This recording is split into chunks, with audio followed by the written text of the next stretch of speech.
Baik, Assalamualaikum warahmatullahi wabarakatuh dan salam sehat buat kita semua, salam sejahtera.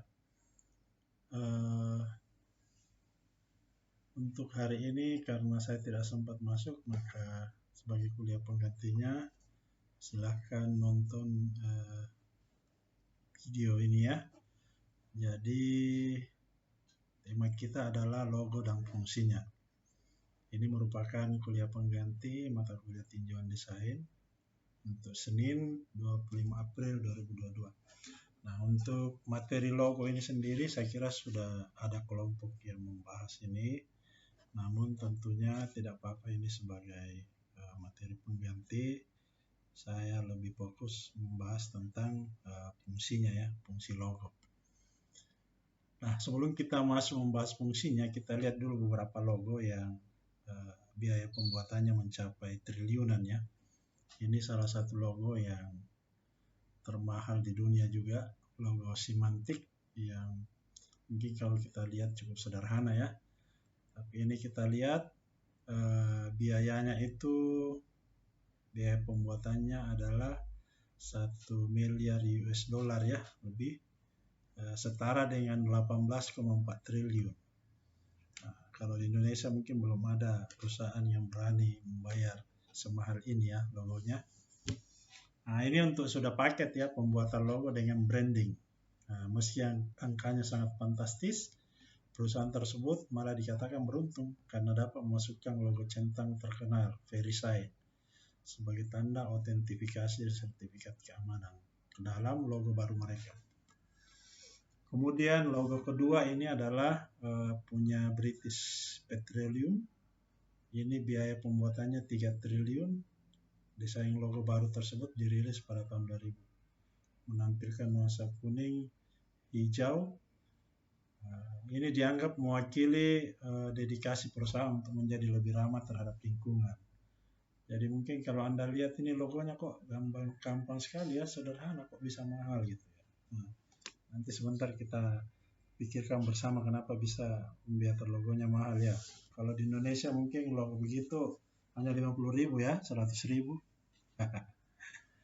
Oke, logo berikutnya logo Accenture, logo baru yang ditulis dalam huruf kecil dan diberi tanda aksen di atasnya. Untuk desain logo tersebut, perusahaan bahkan harus membayar 100 juta US dollar atau sekitar 1,4 triliun.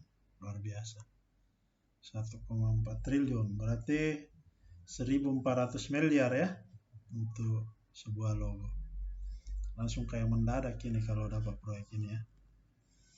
Kemudian ini logo berikutnya, logo termahal berikutnya, dan ini logo perusahaan BUMN di Norwegia. Ini konon menghabiskan sekitar 792 miliar ya. Jadi ini juga hanya 2 warna ya. Kita lihat, yang putih, merah, ada abu-abu sedikit ya. Jadi sederhana logonya ya. Tapi biayanya tidak sederhana. Nah, ada yang tahu nggak mengapa desain logo itu mahal? Nah, ini tentunya banyak persepsi ya. Mengapa desain logo itu mahal? Tentu ada beberapa pendapat. Yang pertama, bahwa perusahaan yang memesan logo itu menunjukkan keseriusan ya, kesungguhan yang besar untuk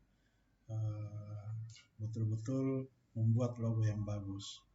Kemudian yang kedua, boleh jadi ini menunjukkan mereka menyadari bahwa logo ini adalah aset yang sangat berharga, sehingga uang triliunan itu belum ada apa-apanya dibanding dampak yang akan mereka dapatkan ya ketika brandingnya itu berhasil dan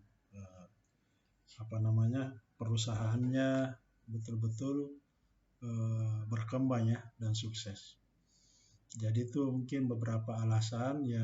Alasan ketiga mungkin ya karena perusahaannya punya banyak uang juga ya. Kalau tidak punya banyak uang ya tentu dia juga tidak bisa membayar mahal kan. Jadi itu beberapa alasan, dan mungkin ada alasan-alasan lain juga ya. kalau di Indonesia ini tidak perlu ditanya ya, karena sangat jarang ya yang berani membayar mahal logo-logo seperti ini, kecuali perusahaan BUMN ya, seperti Pertamina, perusahaan-perusahaan bank itu memang sudah miliaran juga biaya logonya, rancangan logonya ya. Nah, salah satu faktor lain juga mengapa logo ini mahal karena fungsinya ya, yang signifikan. Nah, di sini kita akan bahas 4 fungsi logo yang mungkin selama ini sudah sering kita dengar ya. Tapi di sini kita lihat secara lebih mendetail lagi ya, pelajari lagi. Yang pertama itu ada fungsi komunikasi, yang kedua fungsi pembeda, yang ketiga fungsi hukum, yang keempat fungsi ekonomi atau nilai tambah. Nah, yang pertama kita lihat fungsi komunikasi dari logo. Ini ada beberapa, mengkomunikasikan karakter dan citra perusahaan, kemudian menjadi visual pertama yang dilihat oleh publik atau kesan awal, kemudian membangun kesan yang positif terhadap produk dan perusahaan, kemudian menjadi identitas khusus yang dimiliki perusahaan, kemudian yang terakhir, logo selalu hadir dalam setiap produk perusahaan. Nah, kita lihat misalnya di Bank CIMB Niaga, kita lihat logonya ini, bahwa logo ini selalu hadir dalam setiap identitas yang dimiliki perusahaan ya, mulai dari papan namanya ya, di kantor, di cabang-cabangnya, unit-unitnya ya, tentu logo ini selalu tampil ya, selalu hadir. Bahkan warna corporate yang menjadi warna logo ini selalu juga menjadi inspirasi untuk kostum untuk produk-produk lainnya ya, termasuk seperti kostumnya pegawainya, karyawannya ya, gitu. Kemudian di kendaraan juga ini logonya selalu ada ya, di kartunya ya, kartu debit, kartu kredit, semua pasti ada logonya ya kan. Nah, makanya logo ini adalah aset sebenarnya dari perusahaannya, dan dia berfungsi komunikasi untuk membedakan dengan perusahaan-perusahaan lainnya ya. Kita tahu di Indonesia ini ada berapa perusahaan bank, mungkin sudah ratusan ya saat ini, lagi banyak bank-bank online juga. Kalau tidak ada logonya ini tentu sulit membedakannya antara bank satu dengan bank lain ya. Bahkan sampai di buku tabungan ini logo ini selalu hadir ya. Jadi boleh dikatakan logo ini menjadi ciri khas ya. Di iklan-iklan juga logo ini selalu tampil, di aplikasi dan lain-lainnya. Di brosur semua selalu ada logo. Karena logo ini adalah memegang peran fungsi komunikasi ya, untuk mengkomunikasikan ciri khas kepada orang lain ya. Kemudian yang kedua fungsi pembeda. Jika ada puluhan dan ratusan produk sejenis yang diproduksi oleh perusahaan berbeda, maka apakah yang menjadi tanda untuk membedakan? Logo membedakan identitas dan kualitas produk dengan perusahaan lain. Jadi ini kita lihat beberapa provider untuk kuota ya, untuk pulsa. Ini bisa dibayangkan kalau tidak ada logonya yang membedakan, tentu kita sulit untuk mengetahui jenis-jenis produknya ya. Nah, kita ketahui ini kayak Telkomsel sendiri ini sudah banyak lagi spesifikasi produknya ya. Indosat juga, Intri, Smartfren, ada Flexi. Tapi sekarang Flexi ini kurang ini ya. Kemudian Excel ya. Ini semua tentu dengan produk sejenis memang harus punya logo ya untuk membedakan. Nah, ini beberapa produk smartphone ini hampir sama ya bentuknya, ukurannya, spesifikasinya, kameranya. Bagaimana jadinya produk ini tanpa logo atau merek? Kira-kira bagaimana kita mengetahui ini bagus kualitasnya, ini jelek? Ya, tentu akan sulit ya. Kita mengetahui ini karena logonya, karena brandnya yang berbeda ya. Jadi brand ini menentukan image kita terhadap kualitas sebuah produk. Misalnya ada Samsung. Nah, saya kira ini Samsung juga ada segmen pasarnya ya. Yang ada juga yang loyalisnya ini ya. Kemudian ini ada Redmi ya, Xiaomi ini Kemudian ada Oppo, ini kualitasnya bagus-bagus semua ya. Vivo, apalagi ini iPhone ya, luar biasa. Ini ada juga Advan. Modelnya sama ya, bentuknya mungkin kualitasnya juga beda-beda tipis ya. Tapi karena brandnya ini yang berbeda, sehingga harganya juga jadi beda ya. Pasarnya juga beda. Jadi ini salah satu fungsi dari logo adalah untuk membedakan dengan produk-produk lain yang sama ya. Kemudian yang ketiga adalah fungsi hukum. Sudah menjadi ketentuan dan aturan hukum bahwa setiap organisasi, lembaga, perusahaan wajib memiliki merek, logo, atau lambang. Jadi ini kalau Anda pergi di notaris mengurus yayasan, notarisnya pasti tanyakan dulu mana logonya ya, mana mereknya, yayasannya, itu mesti ada dulu. Jadi ini menjadi keharusan ya. Itu untuk legalitasnya. Kemudian berikutnya, hak merek menjadi legalitas yang tidak boleh dimiliki dan diikuti oleh perusahaan lainnya, kecuali dengan kesepakatan dan pembagian keuntungan ya. Kalau ada kesepakatan yang boleh saja. Misalnya perusahaan dari Amerika mau buka cabang di Indonesia ya, itu boleh saja kalau disetujui oleh yang punya merek itu, misalnya apa, Coca-Cola misalnya. Jadi tidak boleh orang Indonesia membuka sendiri, saya membuka juga Coca-Cola tanpa izin dari Coca-Cola di Amerika. Oh, tidak boleh, itu bisa dituntut ya, karena di sana yang punya lisensinya ya, yang punya legalitasnya. Kemudian fungsi hukum ini juga menjadi jaminan kualitas produk yang dilindungi oleh undang-undang. Kemudian berikutnya, setiap perusahaan yang mengajukan izin harus mencantumkan aspek logo atau merek sebagai identitas khas yang membedakan dengan perusahaan lain. Untuk lebih jelasnya mengenai fungsi hukum ini ada dua yang bisa dibaca. Undang-Undang Nomor 15 Tahun 2001 tentang merek dan Undang-Undang Nomor 20 Tahun 2016 tentang merek dan indikasi geografis. Kalau mau mempelajari secara detail tentang bagaimana fungsi hukum dari merek ini atau logo, itu bisa di-download ini ya di Google. Silahkan dicari sendiri baru dipelajari ya.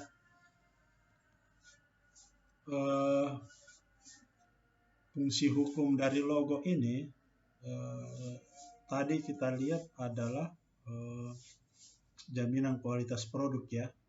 Jadi misalnya kita lihat KFC ya, KFC ini hampir ada di seluruh Indonesia. Apakah mereka ini membuka sendiri KFC tanpa izin dari pemilik merek? Tentu tidak ya. Ini mereka membuka itu karena izin dari yang punya merek, dan sebagian dari keuntungan tentu harus di-store ke sana ya dengan perjanjian-perjanjian tertentu ya, seperti itu. Kalau misalnya ada perubahan logo, tentu juga harus dibuatkan hak merek lagi ya, atau bisa diusulkan untuk perubahannya biasanya ke Dirjen Hukum dan HAM ya. Nah, kalau di Indonesia, tapi kalau di dunia tentu ada lembaganya sendiri ya, seperti itu. Nah, kita lihat dengan kekuatan merek, kekuatan hukum merek di Indonesia sendiri ya, sudah mungkin sekarang sudah ribuan gerai. Pada tahun 2018 ini ada 632 gerai yang tersebar di seluruh Indonesia. Nah, ini hampir semua gerainya ini kalau musim-musim tertentu ini antri pelanggannya ya, luar biasa keuntungannya. Nah, kita bisa bayangkan dengan aset brand yang dimiliki oleh KFC, berapa banyak keuntungan yang dia petik dari situ ya, yang dia peroleh dari kekuatan brand itu, kekuatan merek.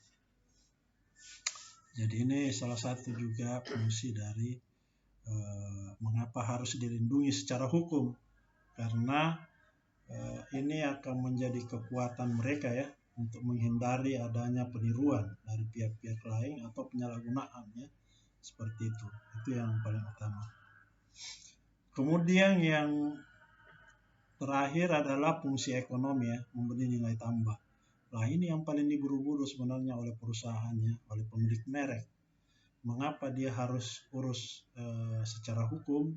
Karena dia tidak ingin ditiru orang lain ya. Karena dia ingin mendapatkan keuntungan dari merek itu. Makanya merek itu wajar kalau biayanya mahal ya, karena dia akan mendapatkan untung yang banyak dari situ. Merek atau identitas dapat memberi nilai komersial berlipat-lipat, keuntungan ekonomis yang luar biasa. kita lihat MACD ya. MACD ini sudah menyebar di 112 negara, memiliki 39.189 restoran. Labanya per tahun 2,1 miliar dolar atau 29 triliun. Asumsi rupiah 14.200 ya per 1 dolar. Ini bisa dibayangkan kalau biaya logonya hanya 2 triliun, ini sudah kembali modal ya. Ini laba bersih loh ya. Laba bersih itu artinya sudah keluar semua ininya ya, biaya-biaya lainnya. Jadi bukan laba kotor ya. Kalau laba kotor belum dikeluarkan itu biaya produksinya, biaya gaji karyawan dan lain-lain. Kalau laba bersih maka itu sudah keuntungan bersih ya. Nah, begitu juga dengan Coca-Cola ya. Kita lihat Coca-Cola menyebar di 200 negara, memproduksi 1,9 miliar porsi per hari. Kemudian keuntungannya per tahun 135,6 triliun. Luar biasa ya. Kalau misalnya biaya pembuatan logonya hanya 20 triliun, ini hanya 20% ya, sudah kembali dalam 1 tahun. Bayangkan, dengan kekuatan brandnya, brand Coca-Cola ya. Coba kalau misalnya orang bebas saja meniru Coca-Cola tanpa izin dari yang pemilik mereknya ini, wah, orang Indonesia juga bisa kaya ya, dapat untung banyak menggunakan brand Coca-Cola ini. Padahal bukan dia yang bangun brandnya ya, ada orang lain di Amerika. Nah, itulah gunanya fungsi hukum ya. Diikat dengan hukum supaya tidak ada orang lain yang boleh meniru, mengadopsi untuk disalahgunakan ya untuk keuntungannya sendiri.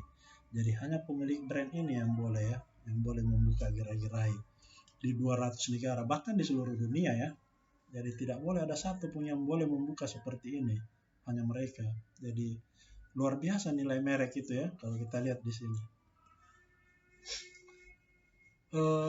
Kita lihat MACD kembali ya, produk-produknya. Apakah produknya ini dari Amerika juga? Apakah karyawannya dari Amerika juga? Tidak ya.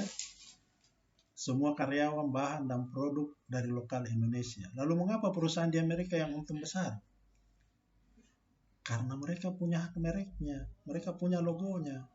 Dan tidak boleh ada satu pun yang menggunakan untuk kepentingan bisnis dan meraup keuntungan tanpa izin dari mereka. Jadi yang ada di Indonesia ini tentu semua sudah kontrak ya, sudah ada perjanjian bahwa sekian persen akan di-store ke sana. Jadi luar biasa ya keuntungan nilai dari sebuah merek ini. Ini nilai ekonomis ya dari sebuah brand ya. Kemudian ini juga yang terakhir kita lihat contoh Toyota Rush dengan Daihatsu Terios ya. Anda tahu berapa harganya Toyota Rush? 270 juta ya. Kemudian Terios itu 233 juta. Model dan kualitasnya sama, lalu mengapa harganya berbeda? Ini selisihnya 44 juta. Ada apa? Apakah misalnya kalau pakai Terios tidak sampai ke Bira, dari Makassar ke Bira? Sampai juga kan? Lantas mengapa Rush lebih mahal? Karena kita lihat ini logonya ya, karena logonya ini yang membedakan. Ada Toyota, ada Daihatsu. Ini brandnya memang yang membuat lebih mahal, nilai brandnya, value brandnya daripada Daihatsu. Selisihnya 44 juta. Jadi sama juga Xenia dengan Avanza ya. Itu kekuatan dari sebuah brand ya. Jadi walaupun produknya sama, kalau brandnya beda, itu harganya bisa beda. Karena image dari pengguna itu sudah melekat kuat dan loyalitasnya kuat. Mereka sudah merasakan jaminan kualitas yang panjang dari sebuah merek. Ya. Jadi Toyota ini kalau Anda tanya orang pengguna Toyota, dia pasti tahu banyak kelebihannya ya. Mobil Toyota misalnya AC-nya bagus ya, tahan lama, bisa sampai lebih 5 tahun ya. Kemudian suku cadangnya bisa diperoleh di mana-mana. Ya mungkin Daihatsu juga begitu ya. Cuman orang lebih percaya pada brand Toyota ya. Mungkin karena Toyota juga lebih banyak penggunanya ya. Jadi itu saya kira fungsi ekonomi dari brand ya. Sangat luar biasa brand itu atau logo itu ya fungsinya. Sebagai intisari, kesimpulan dari perkuliahan kita pada hari ini adalah logo memiliki fungsi signifikan dan mutlak bagi sebuah lembaga atau perusahaan yang ingin berkembang. Yang kedua, komunikasi. Fungsi logo itu adalah fungsi komunikasi, fungsi pembeda, kekuatan hukum, dan nilai tambah ekonomis yang besar. Kemudian yang ketiga, logo melindungi perusahaan dan berbagai produknya dari peniruan dan penyalahgunaan oleh pihak lain. Yang keempat, logo dapat membangun branding dan memberikan jaminan kualitas bagi sebuah perusahaan. Baik, demikian barangkali kuliah singkat kita pada hari ini. Terima kasih. Jangan lupa di komen hadir ya, karena saya akan absen melalui komen hadir Anda. Nonton sampai full ya. Kalau mau di like dan di subscribe juga silakan. Terima kasih sebelumnya.